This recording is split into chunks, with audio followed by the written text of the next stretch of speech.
62 kids, one silver craft, multiple alien beings. Sounds like the plot of a sci-fi movie, right? Well, it's not. This is what allegedly went down at a school in Zimbabwe on September 16th, 1994. And get this, it's one of the most documented UFO cases ever. But here's where things get really strange. These kids, now all grown up, haven't changed their story in almost 30 years. Some of them are still freaked out by what they saw back then. So what's going on here? Was it a mass hallucination, some kind of elaborate hoax? Or did these kids actually have a close encounter of the third kind? Let's dig into this bizarre incident and see what we can uncover. September 16th, 1994. Ruwa, Zimbabwe. Just another Friday at Ariel School. The sun's beating down, and 62 kids are running around the playground doing what kids do. But in a few minutes, their world's gonna turn upside down. Now, Ariel School isn't your average school. It's a pricey private school, mostly filled with white students whose parents work in Harare, the big city nearby. Think manicured lawns, fancy buildings, the works. It's about 10:15 a.m. The teachers are stuck in a staff meeting, so the kids are unsupervised. Some are playing games, others are just hanging out. Normal stuff. Then suddenly a few kids notice something weird in the sky. At first, it's just a flash of silver, like sunlight bouncing off a plane. But this isn't moving like any plane they've ever seen. More kids start to notice. They're pointing, shouting, trying to figure out what they're looking at.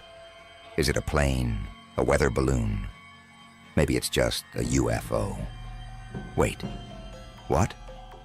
One of the kids, Emily Trim, later described it like this. It was silver and the shape of a disc hovering in the air. Another student, Salma Siddiq, said she saw 3 objects hovering over a hill behind the school. Now, these aren't teenagers we're talking about. Most of these kids are between 6 and 12 years old. They're not exactly experts in aircraft identification, but they know something's not right. The objects are getting closer, moving in ways that just don't make sense. Stopping, zigzagging, then suddenly dropping down towards the school. The playground's in chaos. Some kids are freaking out, others are just staring at the sky. A few of the braver ones are actually running towards the objects. And then it happens. The UFOs start to land. Not on the playground itself, but in a bushy area just outside the school fence. Close enough that the kids can see them clearly, but just far enough to add an extra layer of mystery. Francis Chirimuta, one of the students, later said, "We saw a silver thing in a bushy area outside the school. We saw something shiny, round, silverish." Now, if you're thinking this sounds like something out of a sci-fi movie, you're not alone. But remember, we're talking about 62 kids here. 62 individual witnesses, all seeing pretty much the same thing at the same time. The UFOs had landed, and the real shock was about to unfold. As the silver discs settled on the ground, the air crackled with tension. The kids held their breath, eyes wide, as the crafts began to open. What stepped out would haunt their dreams for years to come. Now, you'd think with 62 witnesses, we'd have a clear picture of what these beings looked like. But here's where things get weird. The descriptions vary, sometimes a lot. Some kids said they saw one being. Others swore there were multiple. It's like they were all watching different channels of the same alien TV show. But there are some common threads. Most of the kids described beings about 4 feet tall, wearing tight black bodysuits, very chic, very slimming. Their heads were larger than human heads, with no ears, tiny noses, and mouths. But the eyes, those were anything but small. We're talking big, black, almond-shaped peepers. Some kids said they were 4 to 5 times larger than human eyes. Imagine anime characters, but way creepier. Here's where it gets really strange. Some kids swore one of the beings had long black hair. Others were adamant they were totally bald. Maybe they were dealing with alien fashion choices. Who knows what's trendy on their home planet? But it wasn't just about looks. The kids reported feeling something when they locked eyes with these beings. And we're not talking warm fuzzies here. One child described the eyes as evil and felt like the being wanted to take them away. Others felt an overwhelming sense of fear and despair. Some even said they couldn't move, like they were paralyzed by the being's gaze. One girl described feeling like she was floating, unable to escape their presence. Talk about a staring contest gone wrong. Now, if you're thinking this all sounds familiar, you're not wrong. These descriptions line up with a lot of other alien encounter reports. The fear, the telepathic vibes, the paralysis. It's like there's a universal playbook for close encounters. But here's the kicker. Some of these kids weren't just seeing these beings from a distance. We're talking close enough to reach out and touch. Arm's length. Close enough to see the details of those big black eyes. Close enough to feel the fear deep in their bones. Close enough to touch, yet worlds apart. These alien beings communicated without words. They had something else up their sleeves. But why pick kids for their cosmic message? And what mind-blowing info were they about to share? Picture yourself on that playground. You're staring at something impossible, and suddenly your head's full of thoughts that aren't yours. That's what some Ariel School students reported. They described telepathic communication, messages zapped right into their brains. Now you're probably wondering, why would aliens travel so far just to chat with kids? Good point. Maybe kids were more open to their message, or maybe they were seriously lost. Who knows? But here's the kicker. These messages weren't your typical sci-fi stuff. According to Dr. John Mack, the Harvard psychiatrist who interviewed the kids, the aliens were all about pollution and its potentially disastrous effects on Earth. One fifth grader mentioned being warned about a future event related to pollution. Others described visions of catastrophic scenes with cities on fire and people screaming. Not exactly pleasant bedtime thoughts, right?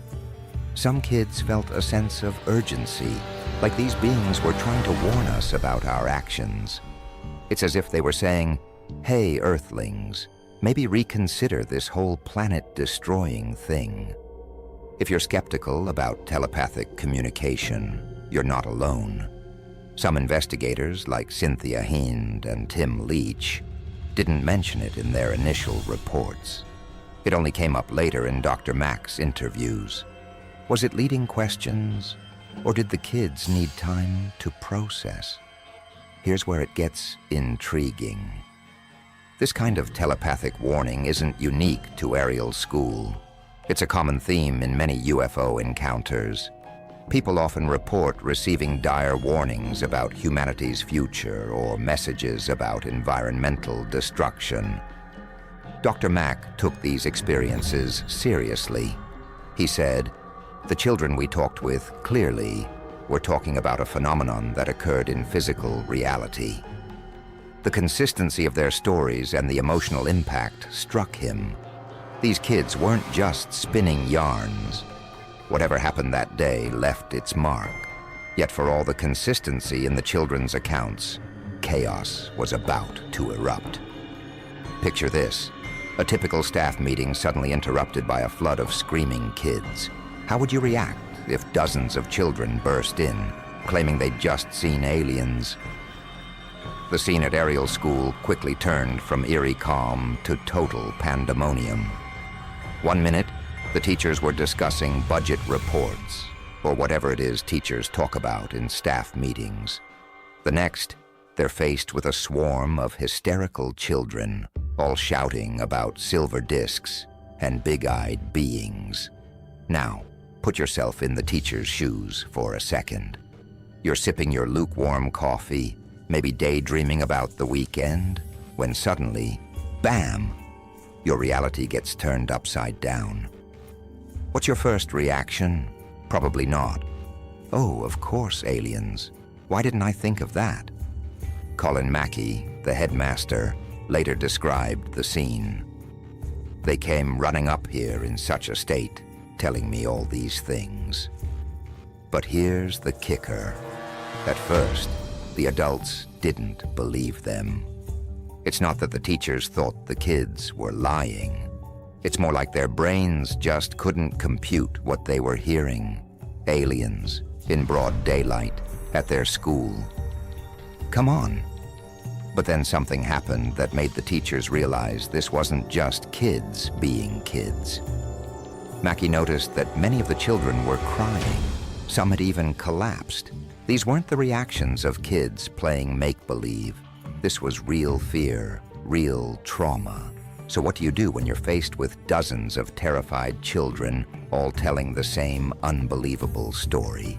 If you're Colin Mackey, you start asking questions, and more importantly, you start listening. The initial skepticism of the adults created a tense standoff.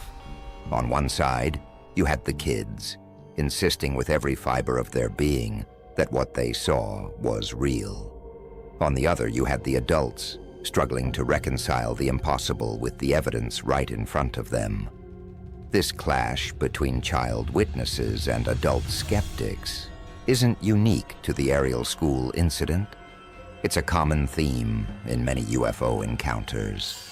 But in this case, the sheer number of witnesses and the consistency of their stories made it hard to ignore.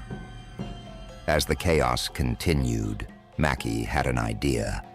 If the kids couldn't convince the adults with words, maybe they could show them. He asked the children to draw what they had seen. It was a simple request, but one that would have profound implications. Mackey's request triggered an avalanche of crayon and paper evidence. As the drawings piled up, a puzzling question emerged. How could so many kids depict the same impossible thing? And what happens when their artistic skills don't quite match the gravity of what they're trying to show?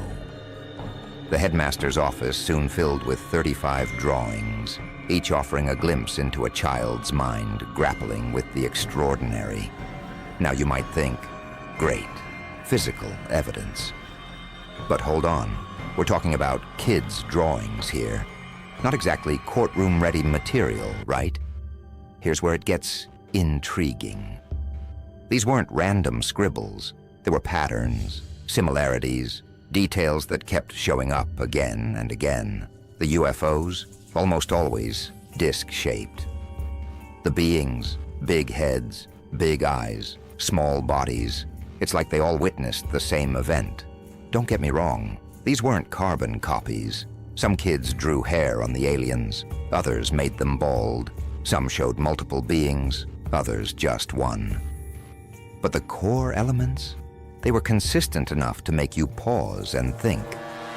Cynthia Hind, a UFO investigator who studied the case, was impressed. She said the drawings matched up with what the kids told her in interviews. That's significant. It suggests these kids weren't just making stuff up on the spot. Their stories and their art were telling the same tale. But let's be real for a second.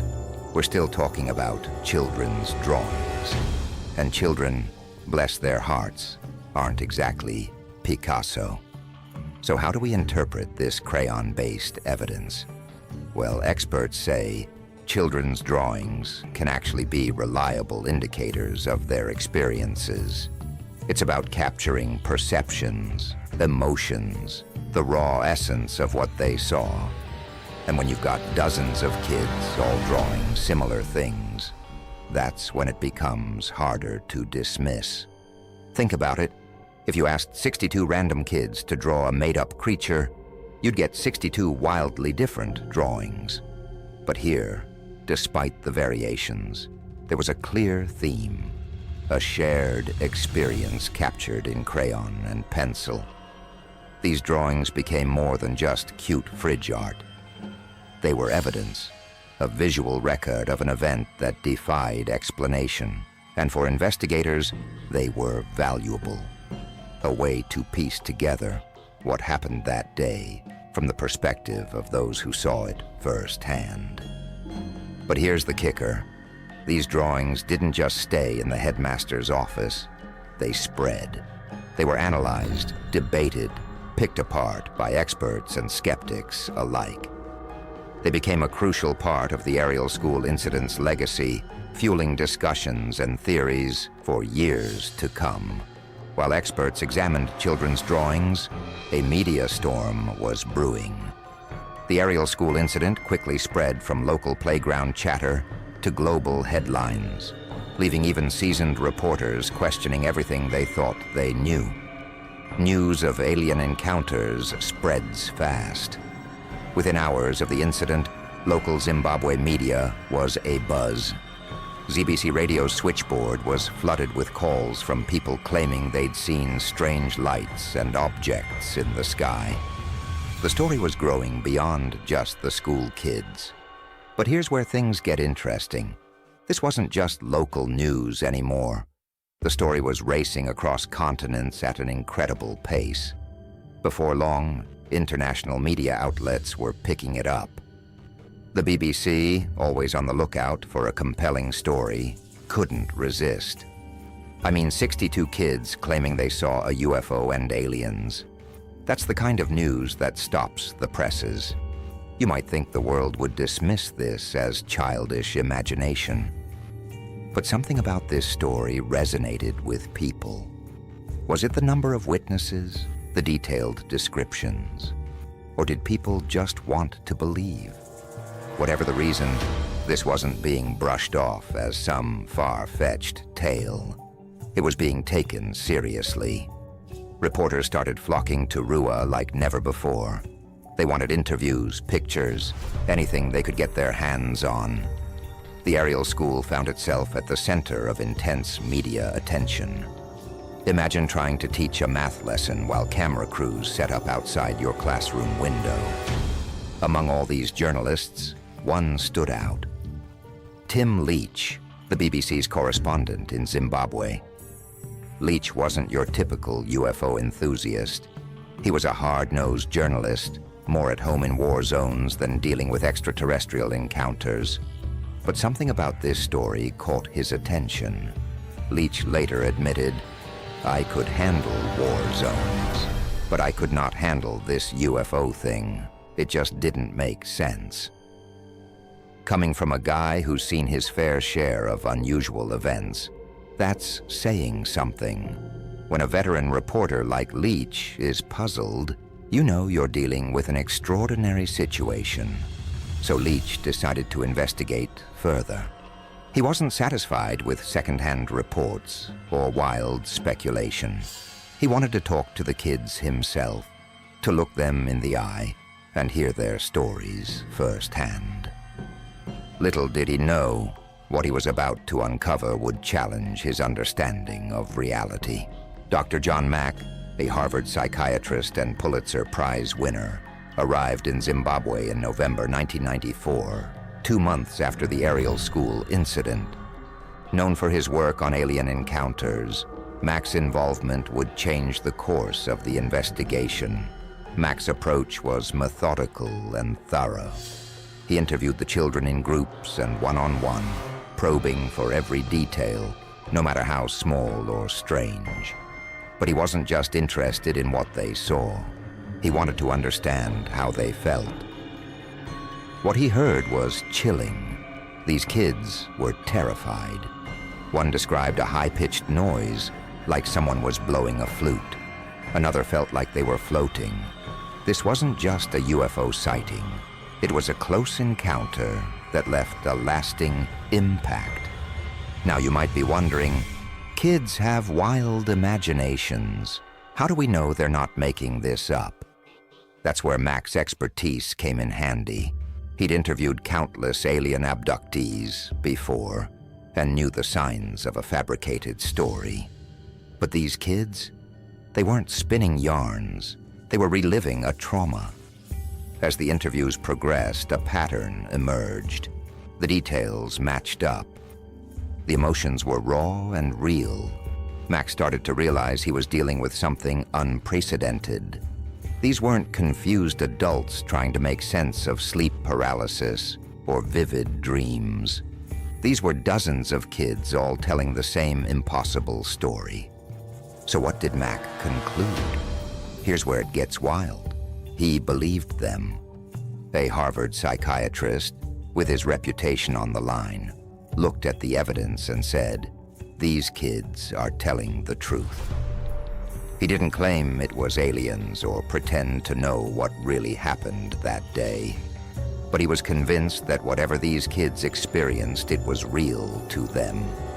This case challenged everything Mac thought he knew about UFO encounters. It wasn't just the number of witnesses or their age. It was the consistency, the raw emotion, and the lasting impact on these young lives that set this apart from anything he'd seen before. Many of these kids had little prior knowledge of UFOs. How do you get mass hysteria about something you don't even know about? Then there's the misidentification theory.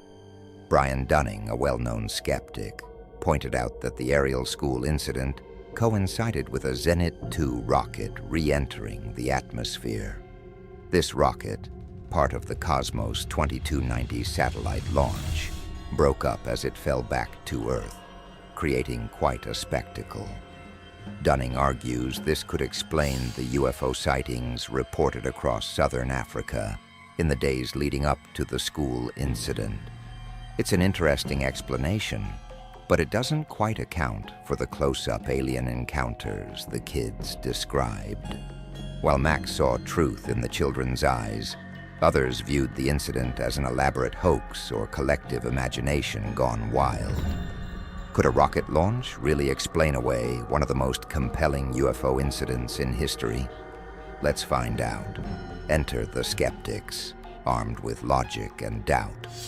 They weren't buying the alien story, and they had some intriguing theories of their own. First up, the mass hysteria hypothesis. Picture this. A group of kids, already familiar with UFO stories from the news, get spooked by something in the sky.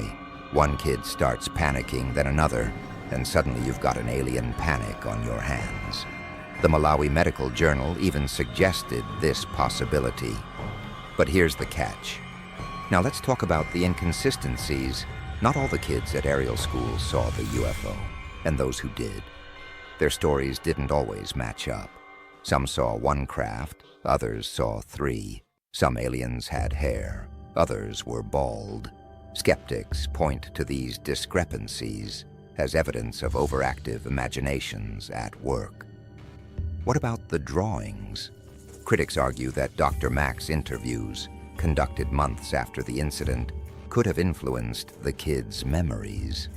They suggest that media coverage and discussions among the children might have affected their recollections. It's possible that their stories evolved over time, with details changing or being added. And let's not forget about false memories. It's a real psychological phenomenon where people genuinely believe they remember something that never actually happened. Some skeptics suggest this could explain why the Ariel School witnesses have stuck to their stories for so long. They're not lying. They just honestly believe they saw something they didn't. But here's where it gets tricky. Despite all these rational explanations, many of the witnesses have maintained their accounts for decades. They're not kids anymore, but grown adults who still insist what they saw was real. How do you explain that level of conviction? It's a puzzle that continues to challenge both believers and skeptics alike. While skeptics and believers argue over the Ariel School incident, a crucial piece of the puzzle often gets overlooked. 2 days earlier, Zimbabwe's night sky erupted in a brilliant display that left millions of Africans in awe. Was it just a meteor shower, or the prelude to something far more unusual? Let's rewind to September 14th, 1994. Imagine you're in Zimbabwe when suddenly the night sky lights up like never before. It's as if the skies were setting the stage for something bigger, with the Ariel School incident as the main event. Now here's where it gets intriguing. Some tried to explain it as the re-entry of a Zenit 2 rocket from a satellite launch. But if that's the case, why were people reporting such unusual movements? The reported behavior doesn't align with what we'd expect from falling space debris. And it wasn't just Zimbabwe experiencing this phenomenon. People across the country reported hearing a massive boom, followed by dazzling lights streaking across the heavens. Your first thought might be a meteor shower, but there's more to this story. Eyewitnesses described these lights behaving in ways that don't match typical meteor patterns. We're talking about erratic movements and unexpected trajectories. Cynthia Hind, a local UFO investigator, pointed out that these reports didn't align with standard meteor behavior. Interestingly, their school and bus radios reportedly malfunctioned at the same time. This combination of sightings and electronic interference adds another layer to the mystery. So what are we dealing with here? A series of cosmic coincidences? A case of mass suggestion spreading through the region? Or could it be that something truly unexplained was present in Zimbabwe that week? When we step back and look at the bigger picture, the Ariel School incident starts to appear less like an isolated event and more like the culmination of a week filled with unusual aerial phenomena.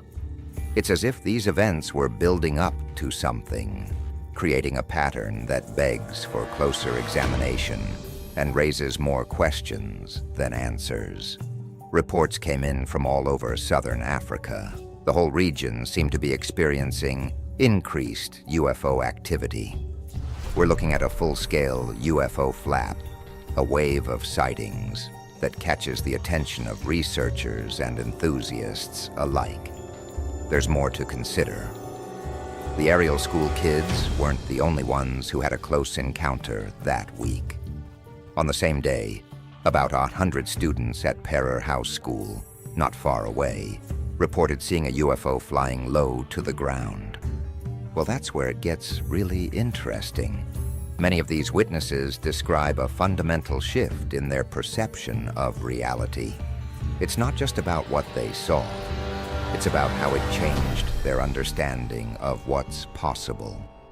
Psychological studies suggest that extraordinary experiences like this can alter a person's entire belief system. When you've had a close encounter with something that shouldn't exist, how do you go back to seeing the world the same way? Some witnesses report a heightened sense of environmental awareness, or a deep-seated belief in the interconnectedness of all things. So here we are, 3 decades later, with dozens of adults still grappling with an experience that defies explanation. It's a testament to the power of shared experience, the resilience of memory, and the profound impact that a single event can have on a person's worldview.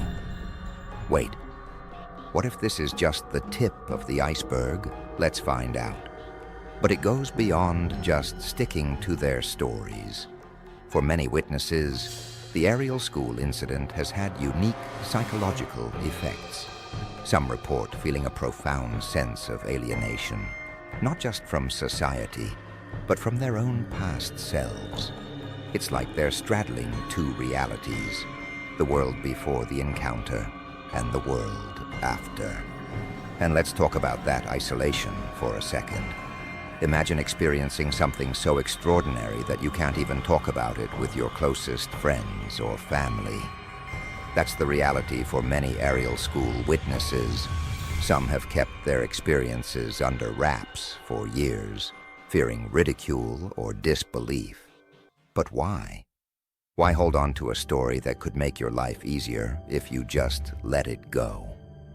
Sure, some details might have shifted over the years, but the core of their stories, rock solid.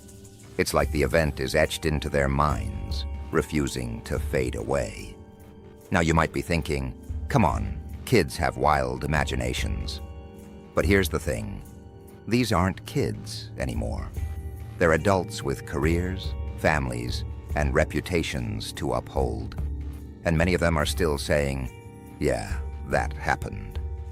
Take Emily Trim, for example. In a recent interview, she expressed a lingering sense of anxiety and fear related to the encounter. She said, "I don't want to say I felt like I knew it, but I knew that I said I wanted to apologize. I should have taken more notice, but I didn't." That's not the kind of thing you say if you're making it up.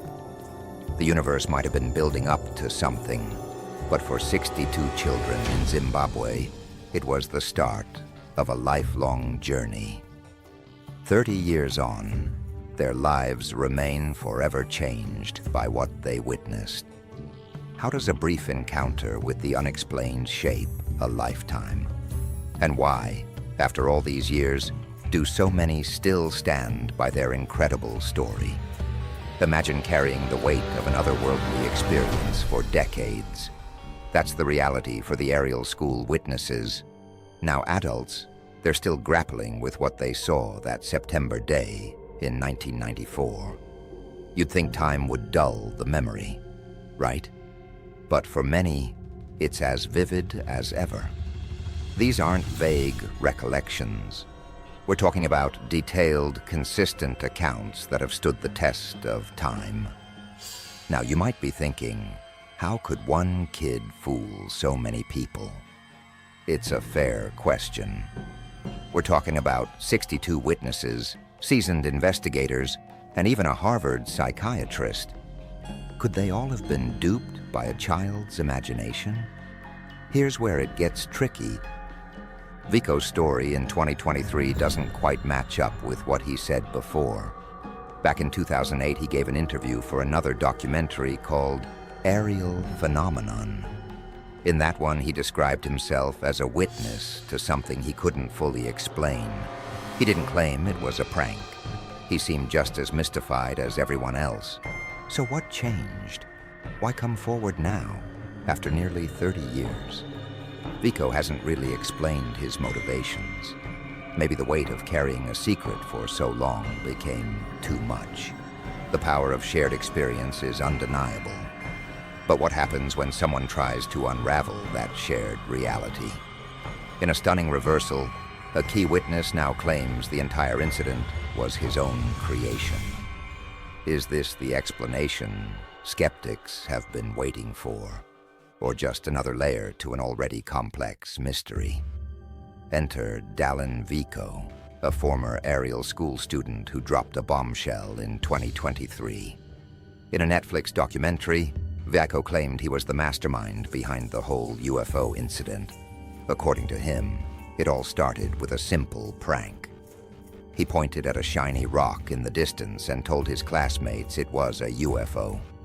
No aliens, no telepathic messages, just a kid's mischief that somehow snowballed into one of the most famous UFO cases in history. Or perhaps he saw an opportunity for attention.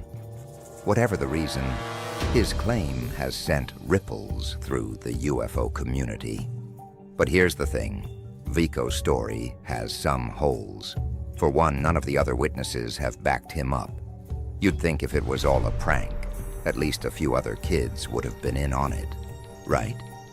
And then there's the question of how a simple look at that shiny rock could have led to such detailed, consistent accounts from dozens of children. Experts who've analyzed Vico's claim are skeptical. They point out that it's unlikely for one student to have orchestrated such a widespread reaction. The level of detail in the children's stories, the emotional impact that's lasted decades. It's hard to chalk all that up to a schoolyard prank. And let's not forget about those drawings. Remember how similar they were? How do you explain dozens of kids drawing the same impossible thing if they were just reacting to a kid pointing at a rock? So where does this leave us? On one hand, we have a witness claiming it was all made up. On the other, we have dozens of people who still stand by their stories. We have detailed accounts, consistent drawings, and the analysis of respected researchers.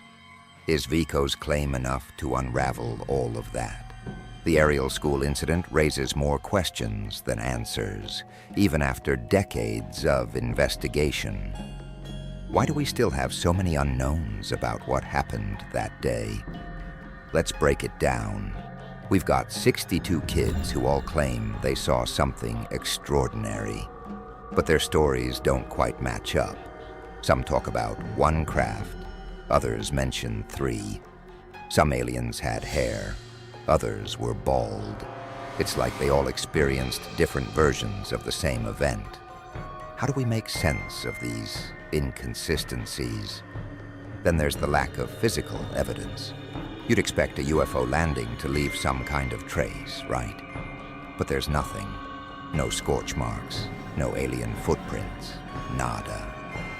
It's as if the whole thing happened in a bubble that briefly intersected with our reality. What about those telepathic messages? Some kids reported receiving warnings about the environment and technology. Why would aliens care about our carbon footprint? And if they do, why talk to school children instead of world leaders? We're trying to use technology to crack this case. Researchers are using AI to analyze the children's drawings and testimonies, looking for patterns or consistencies. So far, the results are, well, inconclusive. The psychological angle is another puzzle piece. Many witnesses still stand by their stories decades later. Some report ongoing anxiety and PTSD-like symptoms. If it was all just a prank or mass hysteria, why the lasting effects? Remember that light show in the sky 2 days before the Ariel School incident? Was it related, a coincidence, or part of a larger pattern we're missing? Some researchers think this case could be key to understanding the entire UFO phenomenon. The number of witnesses, the consistency of the accounts, and the long-term effects make it unique. If we could solve this one, they say, we might unlock the whole mystery. But we're racing against time. Memories fade, witnesses pass away, evidence disappears. We need to solve this puzzle before crucial pieces are lost forever. The Ariel School case might just hold the answers we've been looking for, if we can figure out the right questions to ask. While we've been focused on piecing together the Ariel School puzzle, a global tapestry of UFO sightings has been weaving itself right under our noses. From Australia to Miami, children have been at the center of mass UFO encounters. What is it about these young witnesses that makes them prime candidates for extraterrestrial show and tell? The Ariel School incident is part of a much bigger picture, a global phenomenon that's been unfolding for decades. Think about it. We've got the Westall High School incident in Australia back in 1966, where over 200 people reported seeing a UFO land near their school.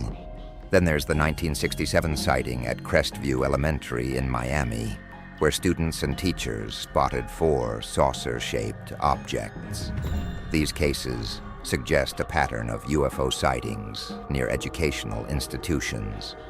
Now you might be wondering, why schools? Why kids? Well, some researchers think it's because children are more open-minded, less likely to dismiss something just because it doesn't fit their worldview. They haven't been programmed to ignore the impossible. yet. Or maybe it's simpler than that. Maybe schools are just convenient locations with large groups of witnesses all in one place. But here's where it gets really interesting. The Ariel School case stands out among these incidents. You've got multiple witnesses, consistent accounts, and long-lasting effects on the people involved. It's the kind of case that makes researchers sit up and take notice. And boy, are they taking notice.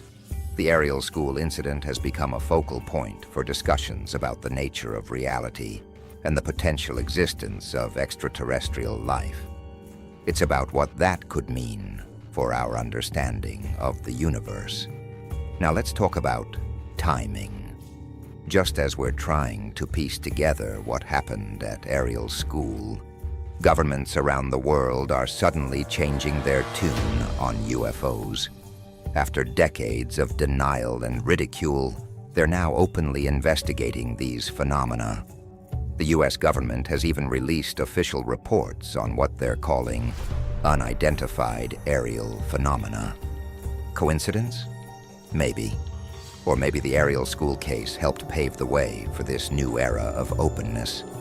But here's the real kicker. All this new interest in UFOs, it's bringing fresh eyes to old cases. Researchers are using new technologies, new methods, to analyze incidents like Ariel School. They're looking for patterns, connections, anything that might help us understand what's really going on. And guess what? They're finding some pretty interesting stuff. So where does this leave us? Well, we're not exactly on the verge of cracking the whole UFO mystery wide open, but we're closer than we've ever been. The Ariel School incident, along with other mass sightings, has laid a foundation for serious, scientific inquiry into these phenomena. It's about understanding, not just believing or disbelieving. The Ariel School incident stands out among UFO encounters. It combines multiple witnesses, consistent accounts, and long-lasting effects on those involved. This case pushes us to reconsider our understanding of reality, reminding us that the world can be stranger and more complex than we often acknowledge. What if a similar event occurs in the future? Will society be prepared to listen and investigate with an open mind, or will we dismiss it, potentially overlooking something truly extraordinary? The implications of such encounters extend beyond mere curiosity. They challenge our scientific understanding and could reshape our view of humanity's place in the universe.